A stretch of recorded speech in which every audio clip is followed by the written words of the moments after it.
Hello, my name is Eberechi Annie, a student with Brahman University, here to present patient teaching tool for lithium in the management of bipolar disorder.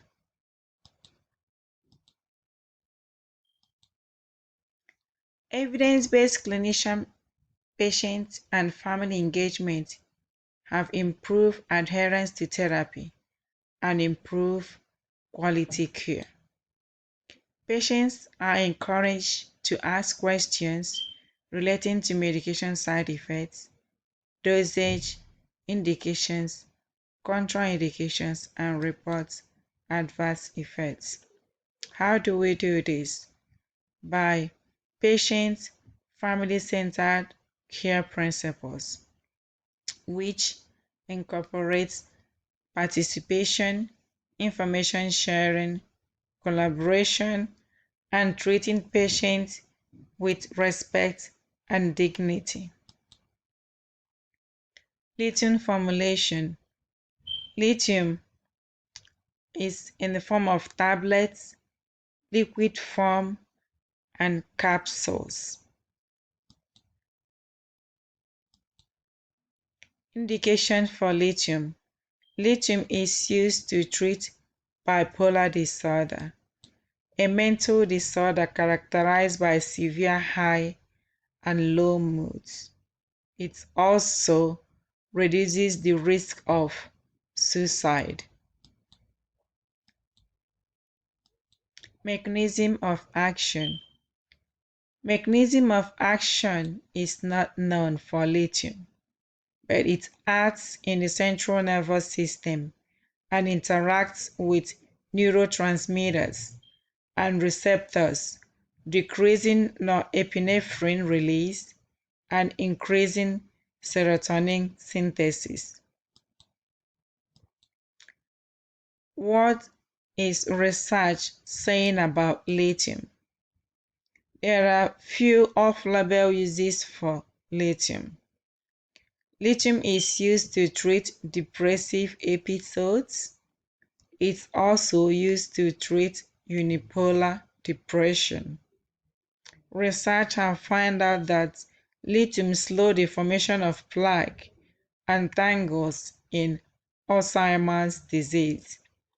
Lithium have also known to slow progression of chorea and preventing mood swings in Huntington disease.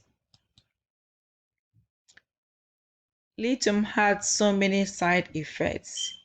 The target serum level for lithium is 0.6 to 1.2 millimole.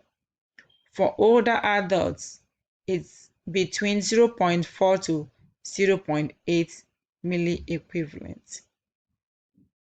Lithium side effects. The acute effects are nausea, diarrhea, lethargy, impaired cognitive functioning, and tremor.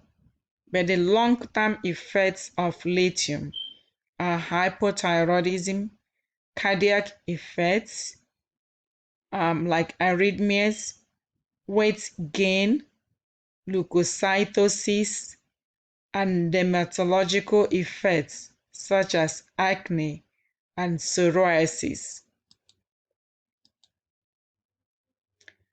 Lithium toxicity. Lithium toxicity occurs when serum concentrations equal to or greater than 1.5, like we said, is between 0.6 to 1.2. So when it's greater than 1.5, you see the toxicity effect. The signs of toxicity include nausea, severe nausea and vomiting, tremors, kidney failure, dehydration, syncope, coma, and even death.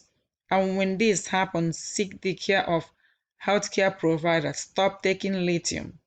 There is no antidote for lithium, but the treatment is supportive care. Contraindications. Lithium is contraindicated to those who are hypersensitive to it. Those who have cardiovascular disease, renal disease, dehydration, sodium depletion should not take lithium. Lithium should not be taken concurrently with diuretics and even ACE inhibitors. Lithium crosses the placenta barrier and causes cardiac malformations in infants. So, lithium should not be taken at the first trimester of pregnancy and during lactation. Monitoring parameters. What do we monitor? When someone is taking lithium, lithium level should be done twice weekly until the level is stable and the patient is stable as well, and every 1 to 3 months thereafter. Baseline calcium, electrolytes, thyroid, complete blood counts, BUN and creatinine should be done before the initiation of therapy and then periodically afterwards. Ask your healthcare provider about these labs if you are on lithium therapy. There's something called serotonin syndrome. Serotonin syndrome usually occurs when lithium is taken with other serotonergic agents, such as selective serotonin reuptake inhibitor. These medications are used to treat anxiety. Or if lithium is taken with monoamine oxidase inhibitor. Most of these medications are used to treat depression and anxiety. So care should be taken when these medications are taken to avoid taking them with lithium. Signs of serotonin syndrome include changes in mental status, dry mouth, hyperreflexia, muscle rigidity, shock, sweating, or fever. And when this happens, seek the advice of healthcare provider and stop taking lithium right away.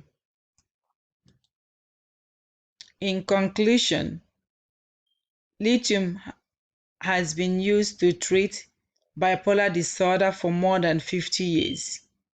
Care should be taken to avoid overdose of lithium. Evidence-based clinician, patient, and family engagement improves adherence to therapy and improve quality of care. Thank you for listening. These are my references.